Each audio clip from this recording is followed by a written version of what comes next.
Unscripted, Unbound. unconditional. Welcome to the Well Unfiltered. I'm Mindie, I'm Nicole, and we are the hosts of the Well Unfiltered podcast. where each episode you'll hear unscripted faith stories that will make you think. Unbound life lessons that will crack you up. I'm talking adjust your waistband laughter. But most of all, unconditional grace and love that will help you connect to God and to other women. Welcome to the Well. Unfiltered. Well, welcome back to the Well Unfiltered. My name is Mindie, And I'm Nicole. and we're so glad that you're here with us as we continue our series on relationships. Today we're going to talk about intergenerational relationships. P.S. That is hard to say multiple times fast. Don't try it. Intergenerational. I hope you're trying it as you're listening. But before we dive into our conversation, we want to remind you to follow us on social media. We have all the social media things. We would love to interact with you there to hear how the things that we talk about are impacting you and your faith and your relationships. We also want to give a big shout out to David, who is our videographer, producer extraordinaire. And I just want you all to know, today he brought signs that tell us, you need to stop talking. You have gone too long. So we're going to see if it works. Yes. I'm glad you're on this journey with us. But To yes, David. To David. Cheers. But today we are talking about intergenerational relationships. And it's kind of a funny topic for us to talk about because Nicole and I, we are not intergenerational. We are like a 1 year generation. Yes. Yes. Yes. Mid-30s. Yes. Solidly in that moment. But what we found is that these relationships with people who are not in the exact life stage as us can be so nurturing. They can also maybe be a little bit hard to cultivate or find just in the world. So let's talk about these relationships. Nicole, what is an intergenerational relationship? That really is hard to say. That you've had that has really, blessed you, has brought a lot of joy to your life.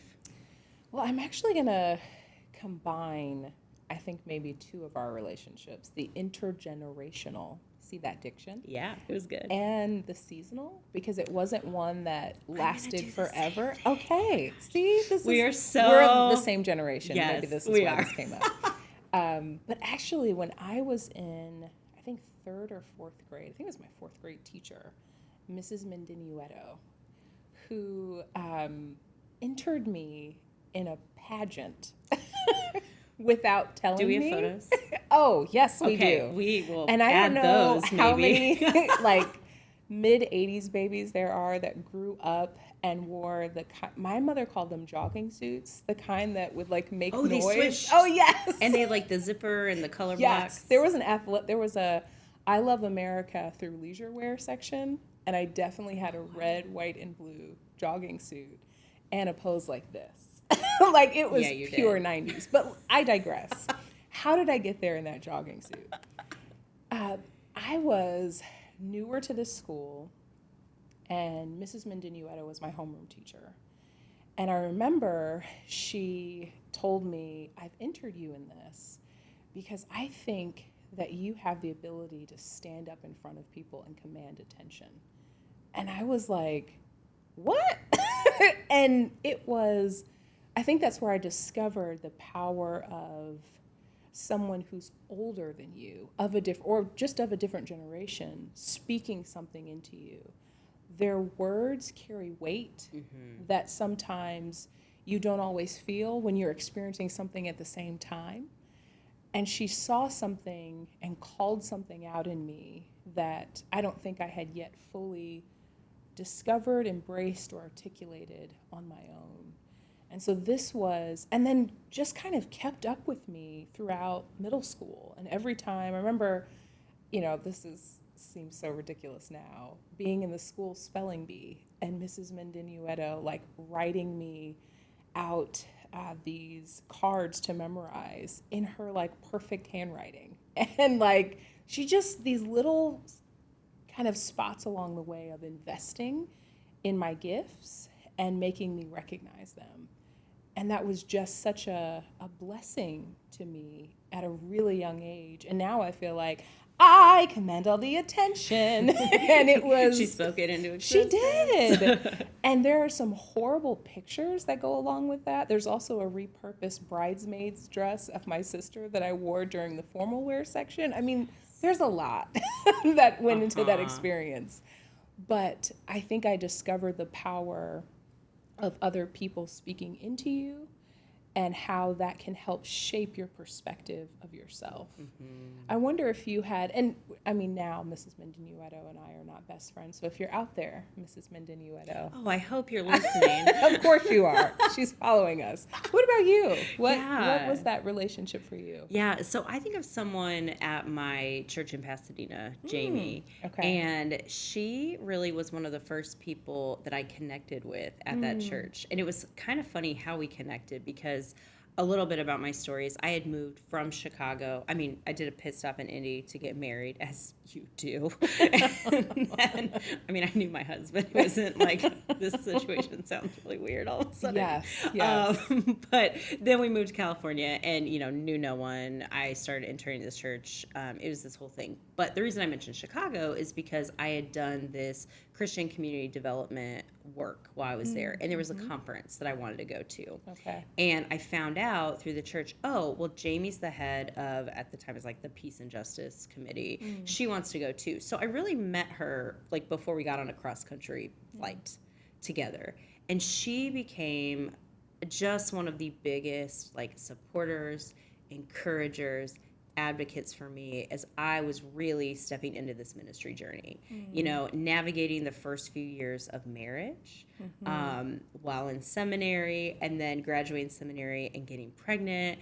She was a pediatrician, so she like just took me under her wing and made sure that I was safe and supported. Like, she really kind of stepped into that mom role when we were so far from everyone else. And I just think about the way that she was also able to see things in me that I could not always see.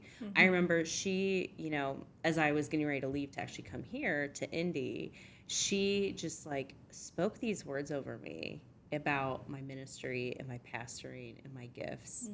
And it's just something that I think sticks with me in a really deep way. And it was funny, like, thinking about who were my closest friends out there. And there were, like a circle of like young moms and seminary students. But then there was this 60-year-old woman who was just one of my go-to people. Oh, do you want to go get lunch? You want to go get coffee? Take a walk? I mean, she was just so safe and a really soft place to land in a season that just had a lot of transitions and like big life transitions. That's interesting, because when you talk about this relationship and her being 60 and you probably in your 20s. Yeah, early 20s even. I think about, Mrs. Mendinueto, a 50-year-old Filipino woman, and how she probably did not have a lot in common with like a fourth grader. And I think that that's one of the other gifts of intergenerational relationships, is that it's actually the difference that can be such a blessing. Yeah.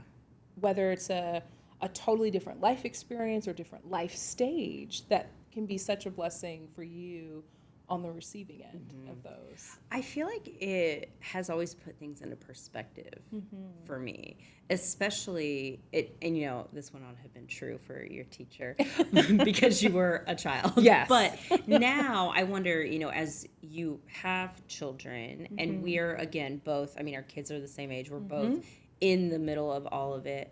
What I love about my intergenerational relationships now is that these women either have like their kids are, about to graduate high school, or they're married, they're flown away. Right. And they just put so much into perspective. Like, I know you think it's hard. I know you're tired, but look, I'm fresh and glowing. You will be too someday. Not today. Not today, but someday. And so it always, I don't know, I just always joke with them like, okay, you're showing me that, each phase has a gift and that there's like more to come. So then would that be what you identify as the biggest difference between intergenerational and peer relationships then? Or do you see other differences? Yeah, I think that probably is one of the biggest ones. I also feel like it's easier to schedule with my intergenerational friends. Like You've got the bandwidth. I know they do, and it is a blessing to me. But I think also, I'm trying to think how to put this. Like when I think about some of those people in my life right now, I feel like they have this beautiful gift of being able to empathize and also say, and. Like they always stretch me a little bit. Like I remember I said something to one of my friends and I was in like kind of a mood and a little bit defeatist. And she was like, yeah, you're too young to be thinking that way. I'm not going to let you be stuck like that in that mindset. And I just thought, wow, I don't know if someone who's in my exact same place would have been able to say that to me in the same way. Yeah.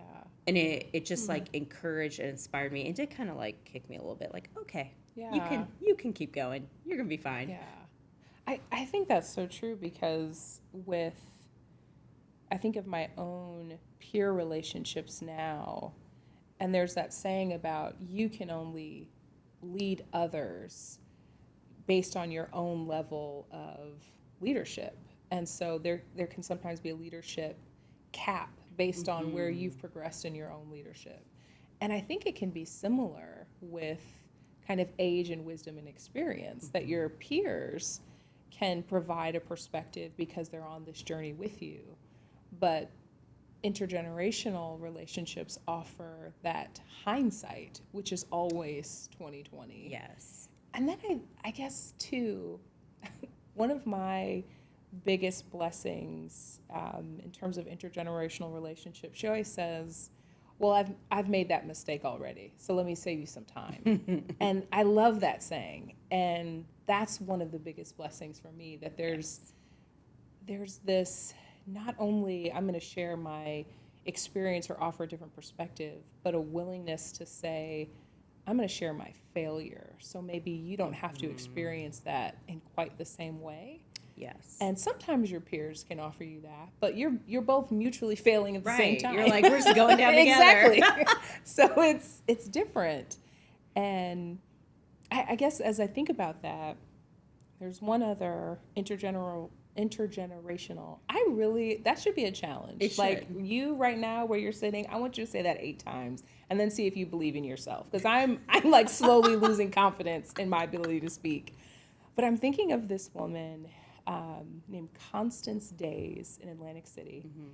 And I remember one of the biggest challenges I felt as a young pastor was just respectability politics, how you were supposed to look as you were leading. I've had so many people say to me, oh, you don't look like a pastor. Well, I'm sorry. What should I look like? It's not my problem you didn't realize Beyonce could be a pastor. Like I'm trying to expand your vision.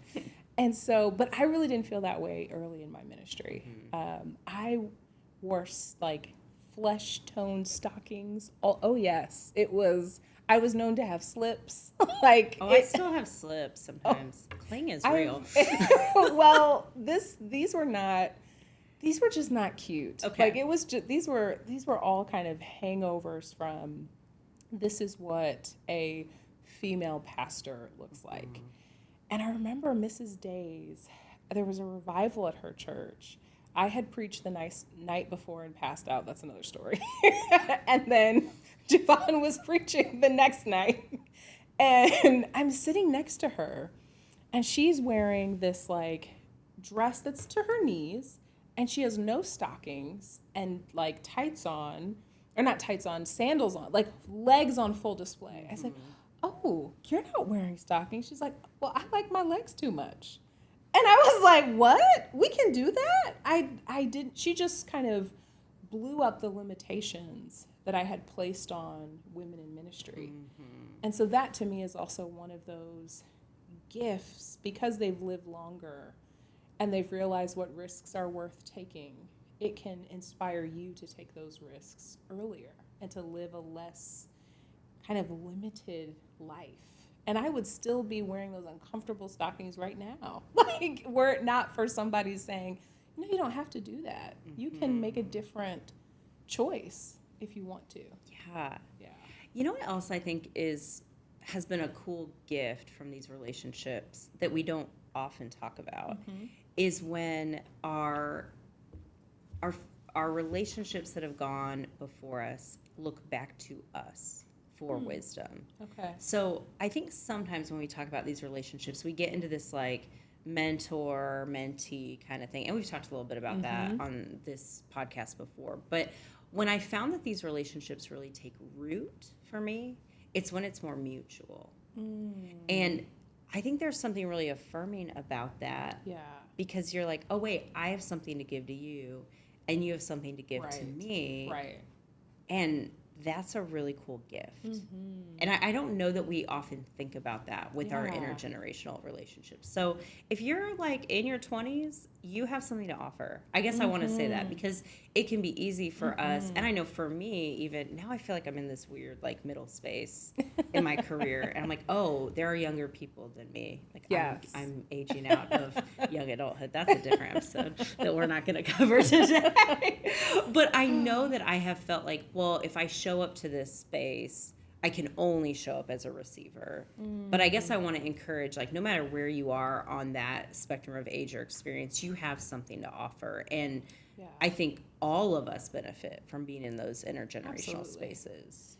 I mean, I even thinking about that reminds me again of Mrs. Days, who then invited me to be the keynote speaker at this big women's conference she did. And I thought, oh, so she's not only giving me permission to imagine that ministry may look different, but she's also giving me opportunity and recognizing that I have something to give to her and to give to this ministry as well. And I think you're so right. We can limit the blessing of those intergenerational relationships when we hold them in a box. You're the teacher, I'm the student, as opposed to we have something to learn and receive from one another in mutuality. But I do think that what I hear from a lot of women especially is that they don't have these relationships. Yes. And so I wonder if maybe you've thought about what keeps them from developing or what makes them challenging. Yeah, well, I'm going to answer this in a different way, which is like, where have I found these relationships? Okay. And not to sound like the most typical pastor, but it really has been at church. Like, that is where I have gotten to connect with people in totally different life stages. And when I look at my life outside of the church, it is pretty, like, segmented. Like, actually, Hazel, our daughter, told me the other day, she's like, you're a lot younger than most of my friends' parents, because we had kids really early. And so I'm like, oh, I didn't realize that. But for the most part, like, we're all kind of in the same life stage. So it's really easy to get consumed with that. And that's one thing I love about the church is that it brings all of these different people together, and you just kind of have to figure it out. But I think if you're not involved with a church or some other kind of organization like that, it can be really hard to figure out how to make those connections. Yeah.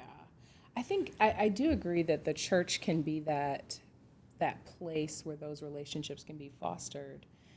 But I think that layered on top of that sometimes is some of our own fear of judgment. Yes. And so I think what keeps us from fostering these kinds of relationships, and then what makes them even more, I think, potentially radioactive in a church setting, is that sometimes when someone older maybe offers advice and you're in a church setting, a lot of people can receive that as judgment. Yeah. And so I think that it's not just this idea of being in church that sticks out for me in terms of where it happens, but what you're doing in church that helps to foster that. And so, I know that you are very passionate about small groups, but I think about how of all the intergenerational relationships I've fostered in church, they were almost always either in some smaller working committee for a program or an event or Bible study that was small enough where those layers of you're older, I'm younger, or vice versa could be broken down a little bit. Yeah. And I think we have to work on our assumptions about each other. Yeah. I mean, I think about the phrase, okay, boomer. Oh, And yeah. like, it's so, that stuff is so unhelpful. I feel like if we just could maybe have honest conversations about like our generational differences and like the gifts that we bring and the things that we have to learn, I think we would get a lot further with each other than just putting up sort of this wall of assumptions like, oh, I know about you because you come from this generation and blah, blah, blah. I mean, it's funny because I think some of the most progressive people here at St. Luke's are older and like amaze me with the work that they've done. I mean, we just went on this trip to Montgomery, Alabama back in April.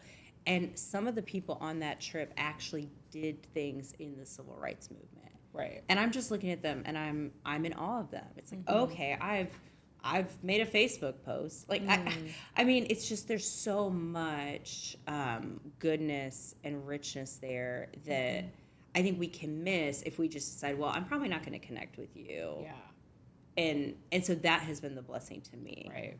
I think that assumptions thing is key, and I think there's also the humility on the other side of it that you may not know everything. That is my saying to all of my children who and not just people that are younger, but also people that are older. And then the other piece that I would throw out there is just that, especially for older folks, and I mean this as I even relate to girls my daughter's age, to remember what I could receive at a certain stage in my life. And because I want to give her like all of the reasons why she should do something a particular way. But at 9, what could I actually receive? Or at 29, what could I actually receive? And sometimes it is just that kind word or planted seed, as opposed to the fire hose of information that we want to share that we could not have received at that particular stage of our lives. You're like really talking to me as a parent right now. Like, it's that idea of letting our kids make their own mistakes. Or even, I mean, like being in relationship with people who are younger, I think there is a beauty in saying, hey, I made that mistake, let me save you some time. But then the other side of that coin is, because I made that mistake, I have learned and I've grown. And it's hard to let people you care about do that. Yeah. Whether it's your parent or I mean, you're the parent, or it's your sibling, or just a friend. Absolutely. Yeah. Also, is this where we worked in Humble for this episode? Yes. Okay. Thank you I just for that. really want to make sure. If you are a hardcore, Well Unfiltered listener, then you know our relationship with the word humble or umble. And if you don't, then you should listen to all of the other episodes. Yeah. Absolutely. Just, start with this season. I don't know why it's a thing, but it is. And speaking of looking back, David, I looked back and he gave us that 20-minute sign. He did. I think 5 minutes ago. Yeah. So I wonder if we might come close to a close with some thought around the scripture that shapes our idea of intergenerational relationships. Yeah. What grounds you scripturally? I mean, I feel like this is so cliche to say this. It's killing me a little. But I do think about Paul and Timothy. And what I like about that intergenerational relationship is that, you've got Paul, and Paul is sort of this, like, father to all these churches and has all this, I think we could say wisdom. I know Paul is complicated, but we'll just say like all this wisdom for these churches. But then here's Timothy, and it's like, Timothy, you're young, but you've got work to do, and you can learn from me, but then you kind of got to get to it, and don't let people tell you can't do it because you haven't done all of these things and hit all these milestones. And that's what I really love about that relationship, is that, this is a guy who's pretty preachy, but he's looking at Timothy saying, you don't actually have to have had all the experiences I have. Just go faithfully do your work. Yeah, I think that's a great example. See, that wasn't cliche. Okay, thank you. Thank you. See, I was originally thinking of Naomi and Ruth. And then I actually felt more drawn to Adam and God's conversation or really maybe God's conversation about Adam. Okay, I want to hear more about this, because I would not have thought of this one. And the kind of declaration that, depending on your translation, it's not good for man to be alone, or it's not good for this man to be alone. And I think we've limited that sometimes to marital relationships. But I have been challenged over the last several years to really think about that in a more expansive way, and that it's not good for us to be alone, period. Right. And that there is a connectedness and wisdom that we don't experience if we're only connected to people within our same generation. And so then we can be alone and isolated in our own worldview. But in that intergenerational piece, we have access to the Pauls or the Timothys that then inform us if we're Paul. And we're no longer alone in our own isolated perspective. And, that's why I know things about TikTok, because I'm in a relationship with a 9-year-old. Like, I know things about crocheting because I have an intergenerational relationship with someone who's 90. Like, there's just things I wouldn't know, and I would be alone in my own worldview without them. And so I wonder, as you're, listening out there, kind of what are the scriptures that shape your intergenerational experience?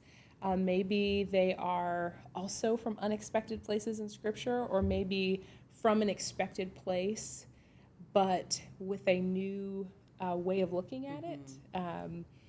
And we're just looking for an excuse to be in an intergenerational relationship with you. So find us and share that. But before David kills us, Mindie, what's filling your well? Yes. Okay, if I think about what's filling my well through this lens of intergenerational relationships, I would actually say my relationship with my daughter, who will be 9 in August. And it's just so fun right now. So she's about to have her last day of school when we're recording this. And she said, Mom, after, this week, once I'm done with school, can we go get our nails done and then go out to dinner and get ice cream? I was like, well, yeah, let's do it. And I suggested a couple restaurants, and one of them, she goes, oh, that just sounds like my kind of place. I mean, she just has these expressions. Like, I don't know. I'm just really delighting in the human that she's becoming. And I feel like we're moving away from just like, when you're a parent, there's this phase where it just feels like they're a pinball and you're just guiding them away from like getting wounded. And I feel like we're literally, yes, all of it. And I feel like we're done with that phase. And now it's more like, oh, who are you as a person, and how can I help shape you to think and feel and experience things? And it's just fun. I like talking to her. And so that really is filling my well right now. What about you? I would say my ministry coach, Juanita Rasmus, our conversations have been filling my well. She has daughters that are close to my age. And so I think she's around my mom's age, in her 60s. And she asks questions that I don't dare to ask myself, and then waits for me to answer them. And then when I answer them, reminds me what I answered when I forget. And I know I wouldn't be doing what I'm doing right now. I wouldn't be preparing for a new role were it not for our relationship and some of the questions that she's asked me. It's been an incredible gift, and it has been filling my well. Yeah. Wow. Well, we hope that there are people in your life who are filling your well in a similar way, whether they are younger than you or older than you. If this is a relationship you haven't cultivated, maybe that's your invitation from this episode, is to look around you and where are those people that already exist in your life, or what are maybe the spaces that you could enter where you could find those intergenerational relationships. Yeah. So Thanks for being with us on this episode of The Well. We're not going to say intergenerational probably for a hot minute after this, but we made it, and we're glad you're here, and we'll see you soon. Bye.